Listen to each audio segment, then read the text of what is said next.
क्या यूपी की गद्दी पर बैठा महाबली अब अपने ही बुने हुए चक्रव्यूह में फंस चुका है? क्या लखनऊ की सत्ता के गलियारों में योगी आदित्यनाथ की विदाई का डेथ वारंट तैयार हो चुका है? आज 29 जनवरी है और कल गणतंत्र दिवस की खुशियों के बीच बरेली से एक ऐसी खबर आई जिसने दिल्ली से लेकर नागपुर तक हड़कंप मचा दिया है। बरेली के एक मजिस्ट्रेट का अचानक इस्तीफा और फिर गूंजते वो शर्मनाक शब्द, साला पंडित पागल हो गया है, इसे कमरे में बंद रखो। क्या ये सिर्फ एक अधिकारी का गुस्सा है या फिर 2026 से पहले भारतीय राजनीति का सबसे बड़ा तख्तापलट? आज हम उस ऑपरेशन लंगड़ा की एक एक परत खोलेंगे जिसे बहुत चालाकी से पर्दे के पीछे अंजाम दिया जा रहा है। वीडियो के अंत तक बने रहिएगा क्योंकि आज सत्ता के सिंहासन की चूलें हिलने वाली हैं। गुरु, खेल की गहराई को समझिए। बरेली के सिटी मजिस्ट्रेट अलंकार अग्निहोत्री का इस्तीफा कोई सामान्य प्रशासनिक घटना नहीं है। ये यूपी के उस सिस्टम का असली चेहरा है जहां अब अपनों को ही कुचला जा रहा है। आरोप इतने संगीन हैं कि सुनकर रूह कांप जाए। एक ब्राह्मण अधिकारी को डीएम ऑफिस में बंधक बनाया गया और फोन पर उसे सरेआम जाति सूचक गालियां दी गईं। यूपी का इतिहास गवाह है, जिसने यहाँ ब्राह्मणों और सवर्णों के स्वाभिमान को छेड़ा उसकी सत्ता की लंका जलने में देर नहीं लगी। प्रयागराज के माघ मेले में बटुकों की छोटी खींचकर पीटना, मथुरा में बांके बिहारी के पुजारियों के कपड़े फाड़ना और अब बरेली में ये सरेआम अपमान, क्या ये सब योगी जी के अनजाने में हो रहा है या फिर उनके अपने ही चहेते अधिकारी दिल्ली के इशारे पर उन्हें ब्राह्मण विरोधी साबित करने की सुपारी ले चुके हैं? क्योंकि जब माहौल बनाने वाली बिरादरी ही खिलाफ खड़ी हो जाए तो समझ लीजिए कि उल्टी गिनती शुरू हो चुकी है। अब बात करते हैं उस गहरी चोट की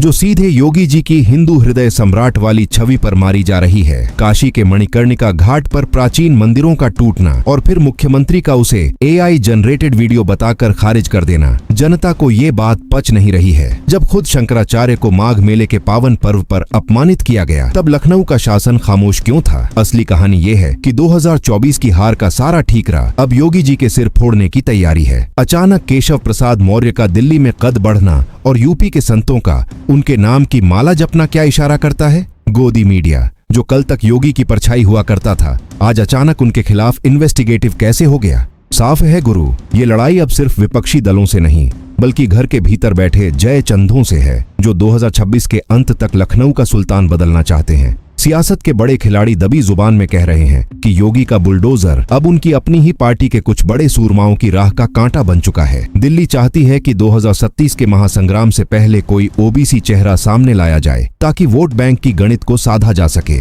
बरेली की ये घटना और मजिस्ट्रेट का विद्रोह उसी पटकथा का एक छोटा सा हिस्सा है। सवर्णों की बढ़ती नाराजगी और यूजीसी के नए नियमों ने इस आग में घी डालने का काम किया है। क्या योगी आदित्यनाथ इस महाचक्रव्यूह को तोड़कर दोबारा अपनी धमक कायम कर पाएंगे या फिर अपनों की गद्दारी और दिल्ली की चुप्पी उन्हें सत्ता के शिखर से नीचे उतारकर वापस मठ भेज देगी? यूपी में राष्ट्रपति शासन की सुगबुगाहट अब महज अफवाह नहीं बल्कि एक कड़वी हकीकत बनती दिख रही है। दोस्तों, आज संविधान और सत्ता दोनों की सबसे बड़ी अग्नि परीक्षा है। क्या आपको लगता है कि योगी आदित्यनाथ के खिलाफ अपनों ने ही बगावत का बिगुल फूंक दिया है? क्या बरेली के मजिस्ट्रेट के साथ जो हुआ उसके बाद नैतिकता के आधार पर बड़े इस्तीफे नहीं होने चाहिए? अपनी बेबाक और तीखी राय नीचे कमेंट बॉक्स में जरूर लिखें क्योंकि आपकी एक एक टिप्पणी इस देश की दिशा तय करेगी। अगर आप सच की इस लड़ाई में हमारे साथ खड़े हैं तो इस वीडियो को अभी शेयर करें और चैनल को सब्सक्राइब करना न भूलें। यूपी की हर छोटी बड़ी सियासी हलचल और सत्ता के गलियारों के काले सच के लिए देखते रहिए 56 तक हेडलाइंस। जय हिंद,